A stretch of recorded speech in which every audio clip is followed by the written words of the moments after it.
Hello everyone, welcome to the Gospel Way. This is our third video and session in going through the book of Mark. If you haven't seen the other two, you can find it on YouTube and Facebook before you get to this video. We'd greatly appreciate it if you subscribe to us on YouTube, like us on Facebook. I know you're looking for things to do and watch. Let's use our time wisely. You've been very encouraging to us on social media. We hope that we've been encouraging to you. To God be the glory for it all. We're going to be in Mark chapter 8 today. So look over in Mark 8. We're going to be verse 27. It says there, and Jesus went on his way with his disciples to the villages of Caesarea and Philippi. And on his way, he asked his disciples, "Who do people say that I am?" They told him, "John the Baptist, others say Elijah, some one of the prophets." And Jesus asked, "But who do you say that I am?" And Peter confesses, "You are the Christ." And Jesus strictly charged them to tell no one about him. It's the beginning of this true message of the gospel. Who do we say that Jesus is? Well, if you're a believer, right, like Peter, we confess he's the Christ. He's the chosen one, the Messiah, to save his people. But that's not the end of it. It's verse 31 about the true gospel. Look at this. Jesus began to teach them that the Son of Man must suffer many things and be rejected by the elders and chief priests and scribes and be killed. And he said this plainly. And Peter took him aside and began to rebuke him. I can't really blame him. It's confusing, even for us today, with the entirety of the scriptures. But turning and seeing his disciples, in verse 33, Jesus rebuked Peter and said, "Get behind me, Satan, for you are not setting your mind on the things of God, but on the things of man."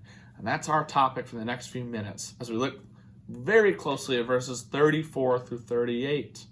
Do we set our mind and even our lives on the things of man or on the things of God? There's a command here in verse 34. Take a look. Jesus calling his crowd out to the crowd with his disciples, calling them to him. He says to him, "If anyone would come after me, let him deny himself, take up his cross, and follow me." And Jesus is going to give us 4 reasons why. Take a look down the rest of the text. Okay, in verse 35, we have 4, 36, 4, 37, 4, 38, 4. 4 fours. Jesus wants us to understand his reasoning why. Okay, if you look at verse 34, if anyone would come after me, 1, let him deny himself. 2, take up your cross. 3, follow me. Those are the 3 requirements to do so. And you think about taking up a cross. Far removed, of course, from our day and age, but you weren't liked. You were opposed.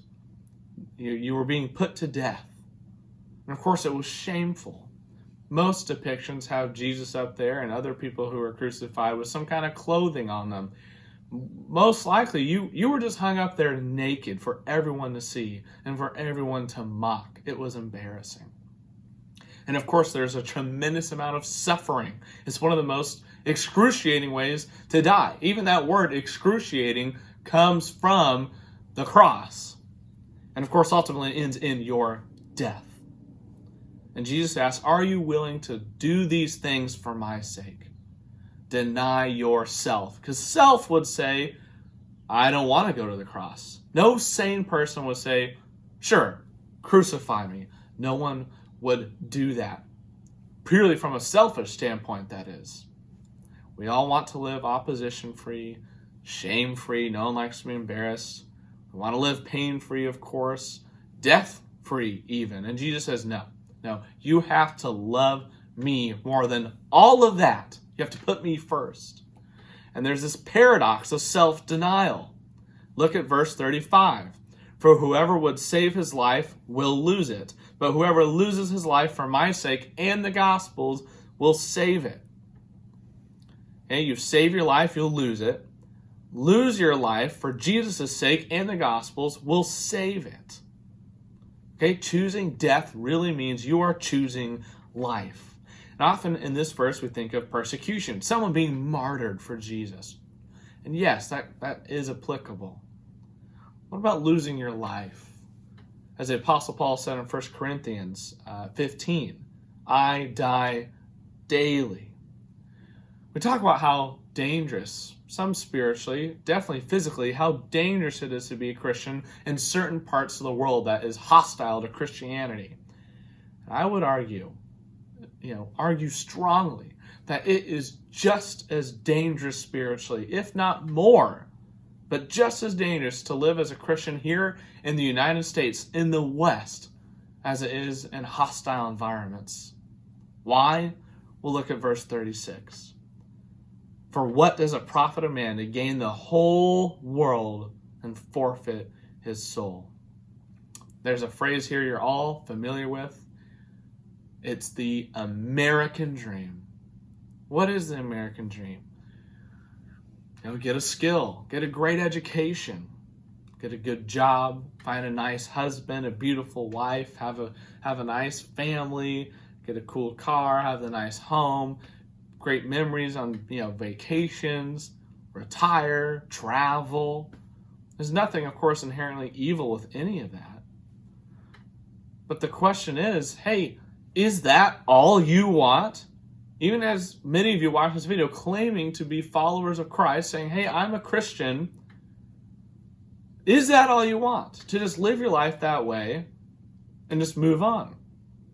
If you look at passages like Luke 14, rich or poor, there's going to be a cost.